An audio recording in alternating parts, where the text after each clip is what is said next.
Assalamualaikum warahmatullahi wabarakatuh. Kali ini saya Muhammad Anjas Radinta Pramudia, atau teman-teman bisa memanggil saya Anjas. Ini akan membahas atau memaparkan tentang materi Ghoroibul Quran. Jadi Ghoroibul Quran ini kalau diartikan adalah ayat-ayat Al-Quran yang cara membacanya tidak biasa atau tidak seperti cara membaca yang sebenarnya gitu. Karena secara bahasa, gorib ini artinya adalah samar atau tersembunyi. Lalu kira-kira kapan saja kita harus membaca Ghoroibul Quran ini dan ada berapa? Kita bahas satu persatu. Yang pasti Ghoroibul Quran ada 5 jenisnya. Yang pertama adalah imalah. Nah, imalah ini bisa diartikan adalah memiringkan atau mencondongkan. Maksudnya memiringkan bacaan fathah ke kasroh. Kalau contohnya ini ada di Quran surat Hud ayat 41. Nah, tepatnya ada di lafadz majroha. Nah, ini kan pada awalnya atau kita biasa kalau seperti biasa dibacakan majroha, begitu ya. Tapi karena ini merupakan bacaan Ghoroibul Quran, jenisnya imalah, maka yang ro berfathah ini fathahnya dimiringkan atau dicondongkan ke kasroh. Jadinya menjadi vokal E. Jadi dari ro jadi re gitu, bukan ri, bukan juga ro, bukan juga ru, tapi jadi re. Jadi kalau dibaca lengkap ini majreha. Selanjutnya adalah atau yang kedua adalah bacaan ismam. Ismam yaitu mencondongkan fathah ke domah disertai dengan memajukan bibir. Nah, ini biasanya ada di bacaan gunnah, tapi tepatnya ini ada di Quran surat Yusuf ayat 11. Dan tepatnya ini ada di lafadz la ta'manna. Kalau dibaca biasa, dibaca seperti biasanya kan biasa ya. Nunnya kan ini adalah bacaan gunnah. Berarti kan dibaca dua ketukan. La ta'manna begitu. Tapi karena ini merupakan ismam, bacaan ismam, jadi bacanya harus agak sedikit ada mencondongkan ke arah domah, yakni sedikit memajukan bibir di nun gunnahnya itu tadi ya. Tapi jangan bersuara u begitu. Jadi cukup hanya memajukan bibirnya saja. Contohnya gini, la ta'manna gitu.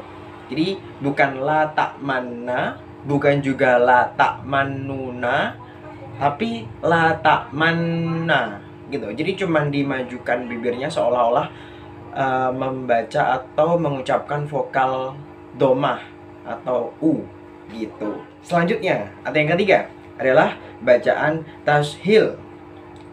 Artinya tashil itu keringanan. Maksudnya ya ini ketika ada dua hamzah yang berurutan letaknya, maka ditashilkan dengan menyambung dua hamzah tadi.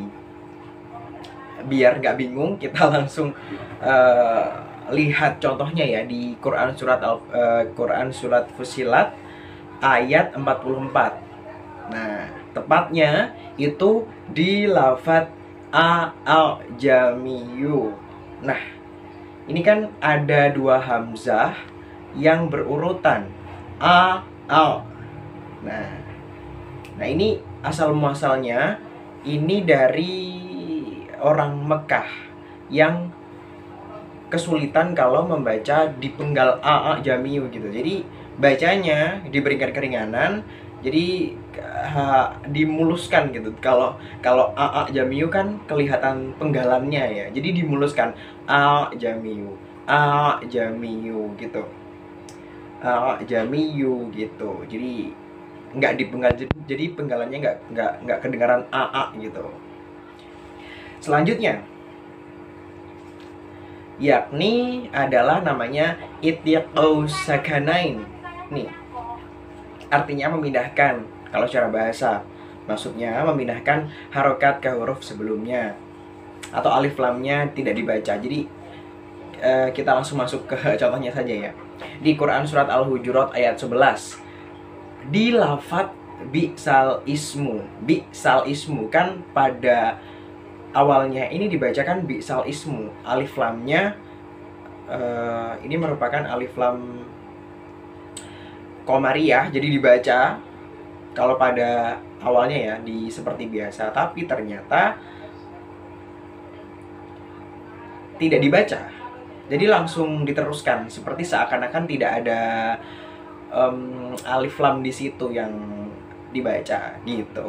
Jadi disambung, kalau tadi bi'sal ismu jadi bi'salismu gitu. Bi'salismu gitu. Nah, yang kelima atau yang terakhir yakni namanya saktah.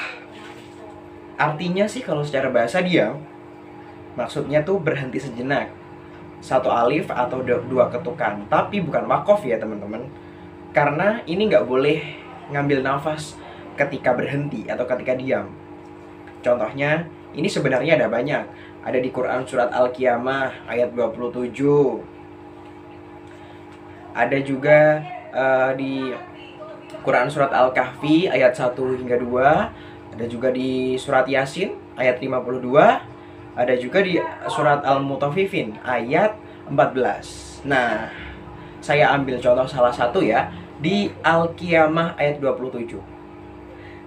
Nah, biasanya di Al-Quran nanti sudah ada tanda kalau ini merupakan bacaan Gharaibul Quran yang jadi ditandai saktah gitu. Ada tulisannya begitu.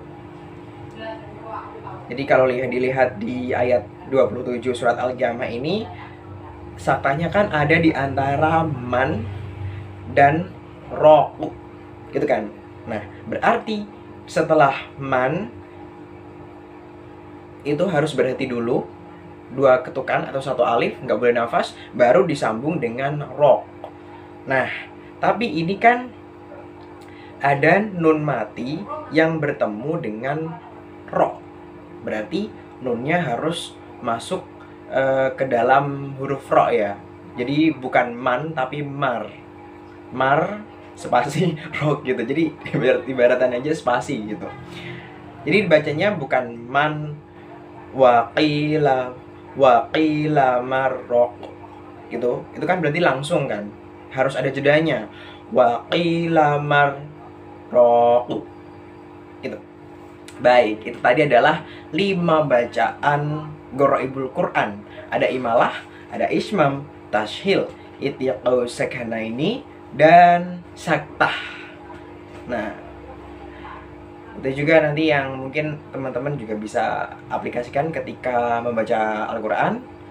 Terima kasih juga telah menonton pemaparan saya. Bila ada kekurangannya tentu saya masih harus banyak belajar lagi dari siapapun itu, termasuk Anda yang menonton. Terima kasih atas perhatian teman-teman. Assalamualaikum warahmatullahi wabarakatuh.